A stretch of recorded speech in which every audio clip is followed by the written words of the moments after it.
Hello दोस्तों, आप सभी का स्वागत है मेरे यूट्यूब चैनल पे। हम लोग इस वीडियो में अपना एसएससी प्री का मॉक टेस्ट सॉल्व कर रहे हैं। चलिए इसका पहला क्वेश्चन देखते हैं। इसमें कह रहा है कि एक परीक्षा में एग्जाम में उपस्थित छात्रों की कुल संख्या में से 87% है वो पास है और 3250 है वो फेल है। कह रहा है कि उपस्थित छात्रों की कुल संख्या, देखिए नंबर में जो हमें दिया गया है 3250। मान लीजिए टोटल अपने पास 100 हैं, इसमें से 87 पास हो रहे हैं, तो फेल कितने हो रहे हैं? 13%। तो ये 3250 जो है 13% की वैल्यू दी गई है। ठीक है, टोटल पूछा है तो 100 से अपन इसको मल्टीप्लाई कर देंगे। 13 से 2 टाइम 26, फिर 6 यानी 5। तो ये हमारे पास आ जाएगा 25,000।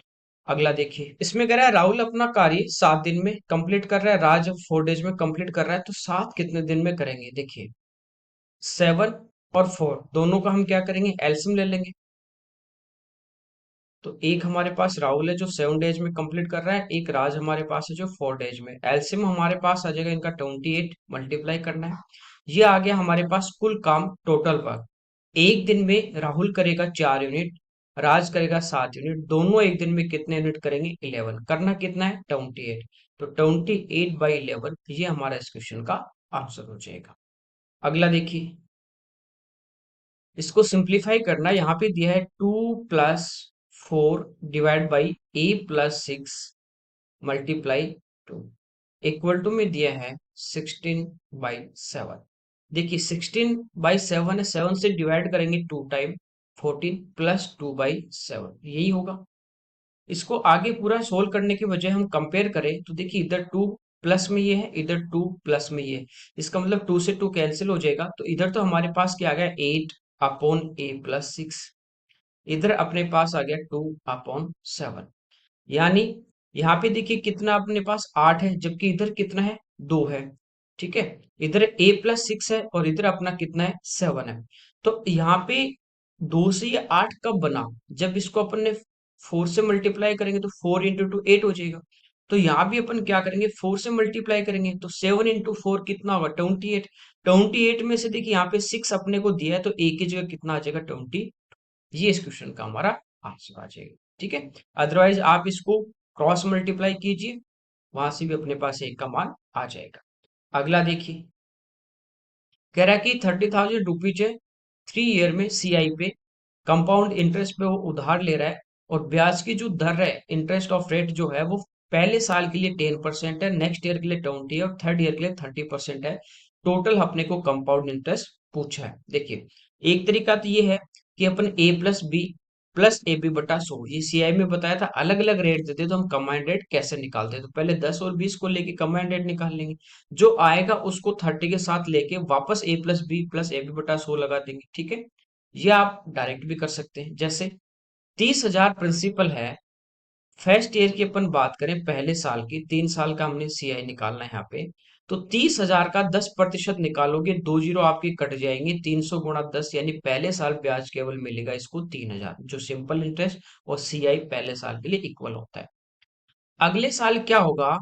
जो प्रिंसिपल 30,000 है, इस पे 20% तो मिलेगा ही मिलेगा। तो 30,000 का 20% निकालोगे, 2 जीरो कटेंगे, 300 गुणा 20 करेंगे, तो यहाँ पे मिलेगा प्रिंसिपल पे 6,400। ठीक है, कोई दिक्कत नहीं आता। सीआई होता क्या है? पहले जो ब्याज मिल गया उस पे ब्याज मिलेगा। तो पहले ब्याज कितना मिला? 3,000। इसका अपन 20% निकालें, 2 जीरो आपकी कट जाएंगी, तो 3 गुणा 20 करेंगे तो कितना आ जाएगा? 600। तो 600 रुपये ये मिलेगा। 2 साल की बात होगी। तीसरे साल पहले 30,000 का 30% निकाल लेंगे, तो वो हमारे पास आ जाएगा 9,000। ठीक है, फिर जितना भी ब्याज आपको मिल चुका है उस पूरे पे आपको 30% और मिलेगा। यही तो सही होता है। तो यहां तक या तो इनका अलग अलग 30% निकाल के ऐड कर लें, या सबका एक साथ निकाल लें। तो 6,000 और 3,000 9,000 और 600 9,600, और इसका अपन 30% निकाल लें, बात एक ही है। ठीक है, 2 जीरो यहाँ पे अपनी कैंसिल, जीरो। 96 इंटू 3 करते हैं तो 100 इंटू 3 300 होता है। 100 से 4 टाइम लेस देन है, तो 4 इंटू 3 12 कर देंगे, लेस देन किससे? 300 से। तो ये हमारे पास आ जाएगा 288। तो ये ब्याज इस पे और मिलेगा। इन सबको प्लस कर लेंगे तो 3 साल का कंबाइंड आ जाएगा। तो आप कंबाइंड रेट से भी निकाल सकते हैं। डिजिट यहाँ पे ऐसे सिंप्लीफाई हो रहे हैं, तो आप इस टाइप से भी इसको कर सकते हैं, कोई दिक्कत नहीं। इनको प्लस कर लीजिए। देखिए 9 + 9 80,000 तो ये हो गया।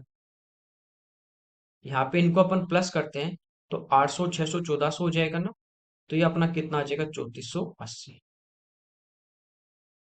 प्लस कर लेते हैं, ये आ गया 21,480। ये हमारा इस क्वेश्चन का आंसर। अगला देखिए, यहाँ पे कह रहा है कि दो नंबर अपने पास है 6 और 24, और इनका थर्ड प्रपोर्शन देखिए ए और बी हो तो थर्ड प्रपोर्शन हमारा होता है B² अपॉन A। तो बी की जगह 24 है बाद वाला नंबर, तो इसका स्क्वायर यानी इसी नंबर को आपस में मल्टीप्लाई करना है। ठीक है, डिवाइड किससे करना है 6 से। तो 6 से 4, 24 × 4, ये आ जाएगा 96। अगला देखिए, कह रहा है एक लड़का है, उसकी जो एवरेज स्पीड है वो हमें फाइंड आउट करनी है। वो कह रहा है टोटल डिस्टेंस का 1/6 पार्ट है वो 5 किलोमीटर पर आवर की स्पीड से, रिमेनिंग जो डिस्टेंस है वो 25 किलोमीटर पर आवर की स्पीड से चलता है। टोटल डिस्टेंस हमें दिए 60 किलोमीटर, एवरेज स्पीड निकालनी है। जब डिस्टेंस अलग अलग हो तो एवरेज स्पीड हमारी क्या होती है, total distance upon total time, कुल दूरी बटा कुल समय। टोटल डिस्टेंस यहाँ पे 60 किलोमीटर दी हुई है। अब यहाँ पे टोटल टाइम, अब अपन यहाँ पे क्या करेंगे, समय निकालेंगे। तो इसका देखिए 1/6 पार्ट कितना आ जाएगा 10 किलोमीटर। तो 10 किलोमीटर 5 की स्पीड से जाएगा तो समय कितना लगेगा, डिस्टेंस अपॉन स्पीड यानी 2 घंटे। बची हुई दूरी 50 है, ये जा रहा है 25 की स्पीड से, यहाँ भी कितने लगे 2 घंटे, तो टोटल टाइम आ गया 4 आवर। तो इसकी एवरेज स्पीड आ जाएगी 15 किलोमीटर पर आवर। ये हमारा इस क्वेश्चन का आंसर। अगला देखिए, कह रहे 6,400 कर्मचारी एम्प्लॉय है कंपनी में, इसमें जो मेल और फीमेल है एम्प्लॉय उनका रेशियो 5:3। कह रहा है कि मेल जो एम्प्लॉय वो कितने, देखिए 6400 जो है वो 5 और 3 यानी टोटल कितने की वैल्यू दी है 8 की, 8 रेशियो की दी है। हमें पूछा मेल एम्प्लॉय जो कितने हैं 5, तो 5 से हम इसको क्या कर देंगे मल्टीप्लाई। तो 800 × 5 ये आ जाएगा 4000। ठीक है, सिंपल है। अगला देखिए, कह रहा है 45 मीटर साइड वाले क्यूब का टोटल सरफेस एरिया। तो क्यूब जो होता है ना उसमें 6 फेस होते हैं, 6 पृष्ठ हो रहे हैं, और सारे क्या होते हैं वर्गाकार स्क्वायर के होते हैं। एक स्क्वायर का एरिया होता है A² यानी साइड स्क्वायर, ऐसे 6 है तो 6 × A²। तो 6 × साइड स्क्वायर, ये इसका टोटल सरफेस एरिया होगा। 6 देखिए 5 है ना लास्ट में, तो 5 का स्क्वायर 25, और 4 × 5, जब भी लास्ट में 5 हो यूनिट डिजिट तो आपको बताया स्क्वायर कैसे करते हैं, 5 का स्क्वायर 25, रिमेनिंग जो डिजिट है शेष जो अंक है उसको अगले अंक से गुणा कर देते हैं। ठीक है, तो ये आ जाएगा 2025।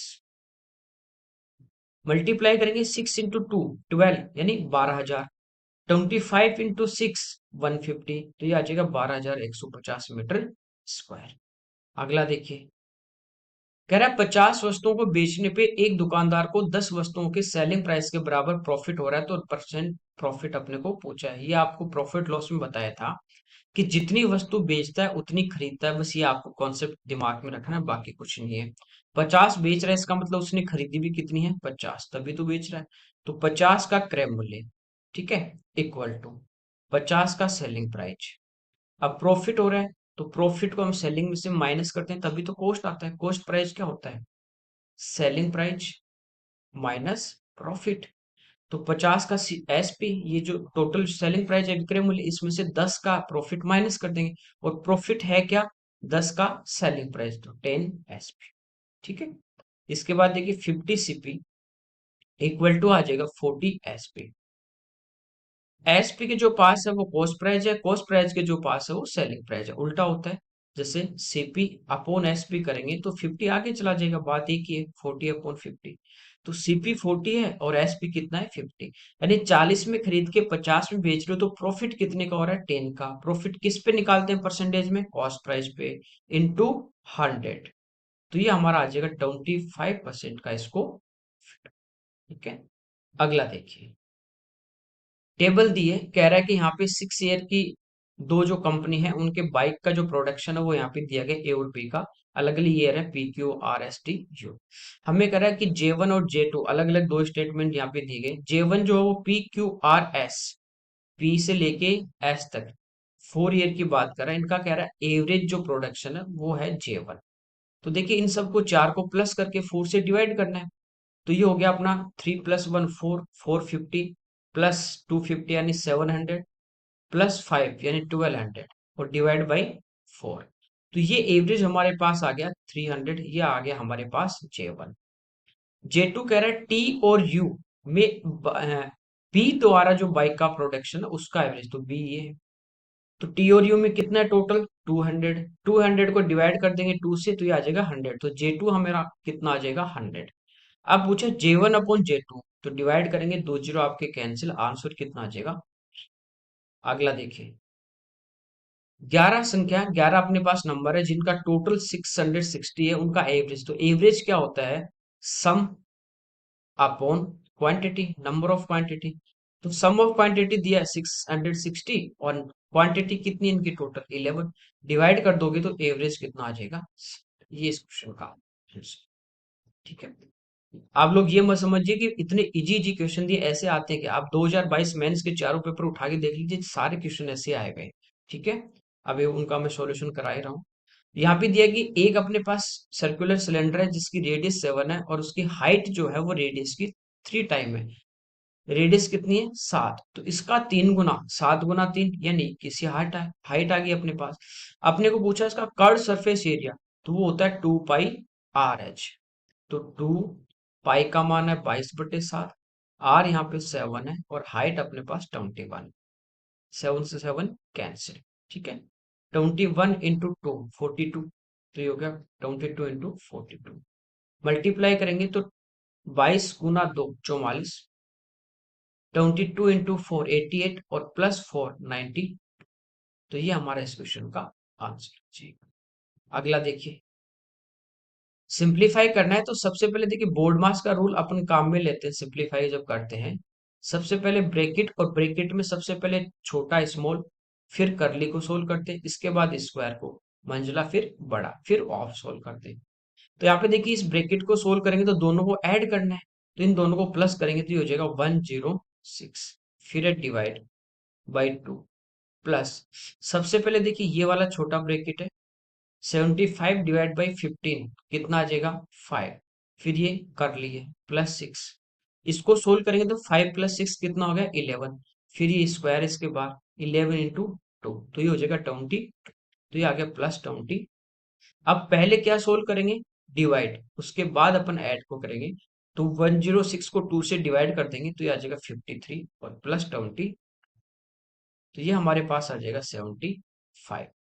ये हमारा इस क्वेश्चन का आंसर। अगला देखिए, कह रहा है कि कंपाउंड इंटरेस्ट पे एक जो धनराशि है, प्रिंसिपल है, सम है, वो 5 ईयर में क्या हो जाता है, 2 टाइम हो जाता है इटसेल्फ यानी स्वयं का, तो कितने वर्षों में 8 गुना होगा। इसको दो टाइप से मैंने बताया था, डायरेक्ट आपको बेसिक से तो है ही है, बेसिक से नहीं जाना अपने को। एक तो बताया था पावर वाले से और एक बताया था कि देखिए पहले यदि 5 ईयर में 2 गुना हो रहा है ना, तो अगले 5 ईयर में इसका डबल होगा, तो 2 का डबल 4, फिर अगले 5 वर्ष में इसका 4 का डबल होगा, कितना 8 गुना। ये पूछा 8 गुना, तो 5 + 5 + 5 हमारा आ जाएगा आंसर 15 ईयर। अगला देखिए, कह रहा है 30 किलोमीटर पर आवर की स्पीड से चल रही 1800 मीटर लंबी एक रेलगाड़ी एक सिग्नल के खंबे को, ठीक है, कितने समय में पार कर लगे। टाइम यहाँ पे पूछा है तो समय हमारा होता है डिस्टेंस अपॉन स्पीड। डिस्टेंस हमारे पास है 1800 मीटर। जब भी कोई ट्रेन किसी पोल, सिग्नल, आदमी, पेड़ को पार करती है तो खुद की लंबाई को कवर करती है, तो खुद की लंबाई 1800 metre divide by speed, speed अपने पास 30 किलोमीटर पर आवर। देखिए ये यूनिट मीटर में है, ये किलोमीटर पर आवर में, और टाइम की यूनिट आपको दी सेकेंड, तो इसको हम चेंज कर लेंगे मीटर पर सेकेंड में। तो जब किलोमीटर पर आवर से मीटर पर सेकेंड में जाते हैं तो इंटू करते हैं 5/18 से। ठीक है, तो यहाँ पे देखिए 6 से 5 टाइम और 6 से 300, 5 × 5 25 होगा और 25 से कैंसिल हो जाएगा 300, कितने टाइम 12 टाइम। 18 हमारा ऊपर आ जाएगा, तो ये आ जाएगा 12 × 18, तो आंसर आ जाएगा 216 सेकेंड। यूनिट जीट देखिए 8 × 2 6 एक ही ऑप्शन में है, बाकी मल्टीप्लाई कर लेंगे तो भी हमारा आ जाएगा। अगला देखिए 54 48 का एलसीएम हमें पूछा है। देखिए सबसे पहले 54 की बात करें, 9 × 6 है, ठीक है, 48 8 × 6 है, एलसीएम तो आप लो ही लोगे, कि जो भी कॉमन इनमें आ रहा है पहले वो आ जाएगा, जैसे 6 आ गया, ठीक है, उसके बाद जो नंबर है उनको हम मल्टीप्लाई करते हैं। लेकिन मैंने एलसीएम के चैप्टर में आपको यही बताया था कि आप ऑप्शन से जाना, 99% आपके क्वेश्चन ऑप्शन से होंगे, डायरेक्ट इजी रहेगा, ठीक है।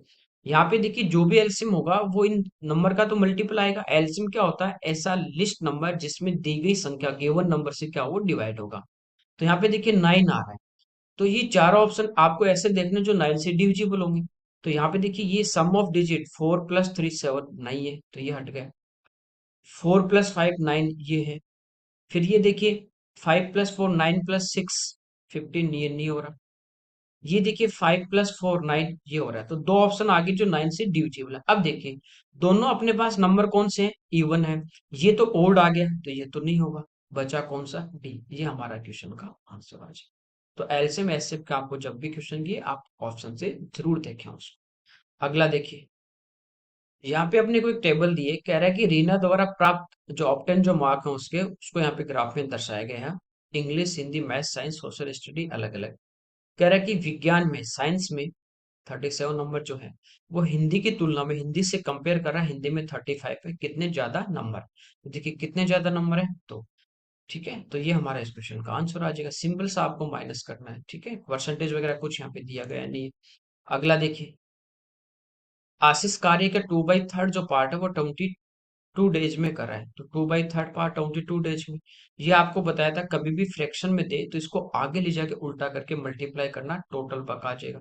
तो आशीष है वो पूरा काम कितने दिन में करेगा, तो 22 × 3/2, ये आ जाएगा अपना 33 डेज। ये पूछा है इसको, कंप्लीट वर्क कितने दिन में करेगा, तो 33 डेज हमारा इस क्वेश्चन का आंसर। अगला देखिए, कह रहा है एक वस्तु को 1600 में तो खरीदा, कॉस्ट प्राइस है, और 3200 3200 में सेल कर दिया। तो देखिए 1600 में खरीद के 3200 ठीक डबल में सेल कर रहा है क्या, तो प्रॉफिट परसेंट आ जाएगा 100%, ठीक है। प्रॉफिट कितने का हो रहा है, माइनस करेंगे एसपी में से सीपी, तो 1600 किस पे, कॉस्ट प्राइस पे, और इंटू 100, तो कितना आ जाएगा 100%। अगला देखिए, कह रहा है कि एक शॉपकीपर है, 3500 मार्क प्राइस वाली एक वस्तु, उस पर 30% का डिस्काउंट दे रहा है, तो उसका सेलिंग प्राइस क्या होगा। देखिए मार्क प्राइस है 3500, ये 100% मार्क प्राइस अपने पास है, इस पे 30% डिस्काउंट है, तो बेचेगा कितना, जो भी इसका 70% होगा उसमें बेचेगा। तो इसका अपन 70% निकाल लेंगे, वो डिस्काउंट हटाने के बाद, मार्क प्राइस में से आप डिस्काउंट हटाते हैं तो आपके पास सेलिंग प्राइस आता है। तो 30% निकाल के माइनस करो या डायरेक्ट 70% निकालो, बात एक ही है, ठीक है। तो पहले तो अपने पास जीरो आ जाएगा, फिर 7 × 5 करेंगे तो 35, ये वाला इस क्वेश्चन का आंसर आ जाएगा, ठीक है। अगला देखिए, कह रहा है कि एक ट्राइंगल एबीसी में एफ और ई, साइड एबी और एसी पे दो पॉइंट है, कि एफ ई जो है वो बीसी के पैरेलल है। इस टाइप से हम अपने पास एक ट्राइंगल दिया गया यहाँ पे, ए बी सी, ठीक है। कह रहा है कि एबी और एसी पे, एफ और ए, ये दो पॉइंट है और ये इसके क्या है, पैरेलल है बीसी के। एफ ई जो है वो त्रिभुज को बराबर क्षेत्रफल वाले दो भागों में विभाजित करती है। मतलब क्या है कि इसको टू पार्ट में, एरिया के हिसाब से टू पार्ट में, जैसे पूरे का एरिया मान लीजिए दो था, ट्राइंगल जो एबीसी अपने पास है इसका एरिया मान लीजिए दो स्क्वायर यूनिट है, तो इस ऊपर वाले का ए एफ ई का एरिया कितना है, 1। और ये जो आपको दिख रहा है ना क्वाड्रिलेटरल, इसका एरिया भी कितना है, 1, यानी बराबर इसको ठीक एरिया के हिसाब से इसको ठीक दो पार्ट में डिवाइड कर रही है। कह रहा है एडी है वो बीसी पे परपेंडिकुलर है, तो ए से डी, ये इस बीसी पे क्या है, परपेंडिकुलर है। तो अपने को कह रहा है कि एडी जो है वो एफ ई को जी पे यहाँ पे काट रही है, इंटरसेक्ट कर रही है कहाँ पे, जी पे, ये पॉइंट है जी। तो जी से डी और ए से जे का हमें रेशियो पूछ जाए। देखिए सबसे पहले तो आपको पता होगा कि यदि आपके पास एक ट्राइंगल है, जैसे ये एबीसी है, यहाँ पे एक दो पॉइंट है डी और ए, जो इस थर्ड लाइन बीसी के पैरेलल हैं, तो दो ट्राइंगल बनते हैं दोनों आपस में सिमिलर। क्यों, क्योंकि ये दोनों का एक ट्राइंगल अपने पास ए डी ई है, पैरेलल होगा ट्राइंगल एबीसी के। क्यों होता है, क्योंकि ए जो एंगल है वो दोनों में कॉमन है, ये पैरेलल लाइन है, तो ये वाला एंगल डी ये इसके बराबर होगा, संगत कोण, कॉरस्पॉन्डिंग एंगल, ई बराबर होगा किसके, सी के। तीनों एंगल यदि इक्वल होते हैं तो दोनों ट्रायंगल सिमिलर होते हैं, सिमिलर होते हैं तो इनकी भुजाओं का रेशियो इक्वल होता है। और ये भी मैंने बता रखा है कि दो ट्रायंगल जब सिमिलर होंगे तो आप कुछ भी रेशियो देते हैं उसका स्क्वायर करते हैं तो एरिया का रेशियो आ जाता है, और एरिया आपके पास है उसका स्क्वायर रूट लेते हैं तो अपने पास side, angle bisector, perpendicular, median, उनका रेशियो, साइड का उनका रेशियो आ जाता है। तो अब देखिए ये छोटे वाला जो ट्राइंगल है ए एफ ए, इसका एरिया हमें हमारे को दिया गया है ए एफ ए, इसका एरिया हमारे पास एक है। और ये जो ए बी सी हमारे पास है इसका एरिया पूरे का 1+1 कितना है, 2 है। ठीक है, तो 1 का हम रूट लेंगे तो 1 आएगा, और 2 का हम रूट लेते हैं तो कितना आ गया, √2। ये एरिया था, एरिया का हमने रूट ले लिया तो ये जो रेशियो आएगा ना वो इसकी साइड का भी आएगा, एंगल बाय सेक्टर का भी आएगा, परपेंडिकुलर सबका आएगा। ठीक है, इसका मतलब ये 1 है, ये तो हमारे पास है ए से लेके जी तक, और √2 जो है वो हमारे पास है ए से लेके डी तक। अब देखिए हमें पूछा है जी से डी, तो ये वाला, तो टोटल ए से डी हमारे पास √2 है, उसमें से हम माइनस कर देंगे कितना, ऊपर वाला हिस्सा 1, तो ये हमारे पास आ गया जी से डी। रेशियो पूछा ए से जी जो कितना है 1, तो ये हमारा इस क्वेश्चन का आंसर आएगा √2 माइनस यहाँ पे 1:1, ये इस क्वेश्चन का हमारा आंसर आ जाएगा। ठीक है, कोई दिक्कत नहीं। अगला देखिए, यहाँ पे थीटा की वैल्यू दी है 9 डिग्री, और ये हमें पूछा है कि इसका मान क्या होगा। तो देखिए थीटा की जगह पर 9 रखें तो ये होगा cot 9 degree into cot 2 theta, यानी 9 × 2 18 डिग्री, इंटू कॉट 3 थीटा यानी 27 डिग्री, 4 थीटा यानी कॉट 36 डिग्री, 5 थीटा यानी कॉट 45 डिग्री, 6 यानी कॉट 54 डिग्री, 7 यानी 63 डिग्री, इंटू कॉट 8 यानी 72 डिग्री, और 9 यानी कॉट 81 डिग्री। ठीक है, ये हमें दिया गया। तो यहाँ पे देखिए ये अपने पास स्टार्टिंग में कोट 9 है, मल्टीप्लाई में सारे चल रहे हैं, और ये कोट 81 है, ये दोनों इंटू में होंगे तो कितना बनेगा 1। क्यों, जहां भी कोट या टेन में एंगल का सम 90 होता है मल्टीप्लाई में तो वो 1 बनता है। क्यों बनता है, क्योंकि कोट 81 जो है इसको अपन क्या लिख सकते हैं, कोट 90 - 9 लिख सकते हैं। ये 90 - 1 यानी फर्स्ट क्वाड्रेंट में होगा, फर्स्ट में सारे पॉजिटिव तो पॉजिटिव तो रहेगा ही। यहाँ पे अपने पास क्या कोट है, और 90 के ओड मल्टीपल विषम गुणांक पे, जैसे 90 × 1, 90 × 3, 90 × 5, कोट चेंज होता है 10 में, तो ये हो जाएगा 10 9 डिग्री। तो ये हमारे पास आ गया कोट 9 है, मल्टीप्लाई में ये चल रहा है तो ये हो जाएगा 10 9, और 10 × कोट कितना होता है 1, तो ये वाली टर्म 1 बनेगी, ये वाली टर्म 1, ये वाली टर्म 1, ये भी टर्म 1, सारे आपस में 1, बीच में बचा कोट 45, ये भी 1 होता है, तो आंसर हमारा आ जाएगा 1। अगला देखिए, अल्फा और बीटा दो अपने पास एक्यूट एंगल है, कह रहा है कि साइन अल्फा प्लस बीटा 1 है। तो देखिए साइन 1 कब होता है, जब थीटा कितना हो 90 डिग्री, इसका मतलब अल्फा प्लस बीटा ये हमारे पास कितना आ गया 90। फिर कह रहा है कोस अल्फा माइनस बीटा 1/2 है, तो कोस है वो 1/2 कितने डिग्री पे होता है 60 पे, इसका मतलब अल्फा माइनस बीटा ये आ गया 60। कह रहा है अल्फा और बीटा के मान, तो अल्फा का चाहिए तो पहले इनको ऐड करेंगे तो ये हो गया 150, इधर ऐड करेंगे तो 2 अल्फा, तो अल्फा हमारे पास आ जाएगा 75, 75 दो में। अब देखिए दोनों का सम कितना है 90, तो इन दोनों का सम 90, इसका 90 नहीं, तो ये हमारे इस क्वेश्चन का आंसर है। अगला देखिए, यहाँ पे सिंप्लीफिकेशन का एक क्वेश्चन है। देखिए 427 से आपस में 3 बार गुणा है, और 325 से ये भी आपस में 3 बार गुणा है, यानी ये अपने पास है 427 का क्यूब प्लस 325 है 325 का क्यूब अपॉन, देखिए 42.7 है इंटू 42.7 है, ये आपस में 2 बार गुना है। यहाँ पे 427 और यहाँ पे 42.7 है, पॉइंट हटाएंगे तो नीचे जीरो आएगा, यहाँ पे पॉइंट हटाएंगे तो नीचे जीरो आएगा, गुणा में है तो 10 × 10 100, ये मैं बाहर ले लेता हूँ 100, यानी 1/100। तो यहाँ पे अपने पास क्या बचा 427 का स्क्वायर, फिर प्लस 32.5, 32.5, यहाँ भी नीचे 10 आएगा, पॉइंट हटाएंगे तो यहाँ भी 10, ये भी 10 × 10 100, तो 100, और यहाँ भी देखिए 100 है नीचे, तो 100 तो अपन बाहर ही रख लेते हैं। ठीक है, तो ये 427 का स्क्वायर प्लस 325 का स्क्वायर माइनस 427 × 325, देखिए ये A cube plus B cube है, इसका फॉर्मूला होता है A plus B into A square plus B square minus A B, तो ये वाली टर्म तो कैंसिल होगी। हमारे पास ऊपर बचेगा ए प्लस बी यानी 427 प्लस 325, दोनों को अपन ऐड कर देंगे, तो ये आ गया 752। नीचे है 1/100, तो 100 ऊपर आ जाएगा, तो आंसर आ जाएगा 75,200। ये हमारा इस क्वेश्चन का आंसर होगा। बस इस क्वेश्चन में आप ये गलती कर सकते हो कि यहाँ पे डेसिमल पे ध्यान नहीं जाएगा, कि आपने देखा ए क्यूब प्लस बी क्यूब है, नीचे भी ये वाला फॉर्मूला आ रहा है, तो आप ए प्लस बी कर दोगे, तो ये ऑप्शन भी है। तो ये थोड़ा सा ध्यान रखना है एग्जाम के टाइम। अगला देखिए, ए स्क्वायर प्लस बी स्क्वायर 82 है, ए इंटू बी 9 है। ठीक है, ए क्यूब प्लस बी क्यूब के संभव इसका पॉसिबल वैल्यू पूछिए। एक तरीका ये है कि ए प्लस बी का होल स्क्वायर अपन निकालें, तो वो होता है A square plus B square plus 2ab, इनकी वैल्यू है तो वहां से ए प्लस बी आ जाएगा, फिर अपन इस फॉर्मूले में पुट कर देंगे। दूसरा ये है डायरेक्ट, ए इंटू बी 9 है, तो क्या क्या पॉसिबल है, एक और 9, 3 इंटू 3। यहाँ पे पुट करें कि एक का स्क्वायर एक और 9 का स्क्वायर 81, 81 प्लस एक वैसे सेटिस्फाई कर रहा है, तो ये हमारा आ जाएगा। ये तो सेटिस्फाई नहीं करेगा, तो यहाँ पे देखिए एक का क्यूब तो एक होगा और 9 का क्यूब 729 होता है, तो इनको ऐड करेंगे तो आंसर आ जाएगा 700। अगला देखिए, चलिए ये इस पेपर के 25 क्वेश्चन थे जो हमने डिटेल में सोल्व किए। ओके, और आप शेयर जरूर करें, आपको वीडियो अच्छा लगता है तो लाइक भी करें, शेयर भी करें। Okay, thank you everyone.